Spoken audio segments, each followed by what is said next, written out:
Poza cu care Ileana Sterp a trecut peste ultimele zvonuri. S-a distrat alături de mama Geta și Daniela Iliescu, la ziua fratelui ei.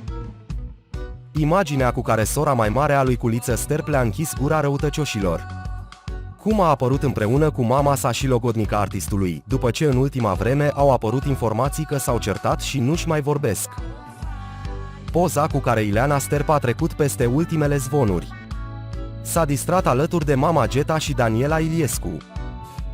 Ileana Sterp demonstrează că între ea și Daniela Iliescu nu există niciun fel de neînțelegere. În plus, iubita lui Culiță Sterp are o relație foarte bună și cu mama acestuia, mama Geta, familia fiind foarte importantă pentru cântăreț. Așa frumoși! Așa fericiți să rămâneți mereu! La mulți ani, iubitul nostru Culiță Sterp a transmis Ileana Sterp pe Instagram, referindu-se la fratele ei cel mare și iubita acestuia. Câteva secunde mai târziu tânăra a apărut într-o filmare alături de Daniela Iliescu, deși în ultima perioadă au apărut mai multe zvonuri legate de faptul că nu mai sunt prietene ca odinioară și nu se mai înțeleg. Din video nu lipsește nici mama Geta, cele trei femei închinând un pahar de șampanie pentru a sărbători ziua de naștere a artistului, care a făcut 30 de ani. Culiță n-are pahar, dar închinăm noi, a completat Ileana Sterp pe rețelele de socializare în urmă cu câteva ore.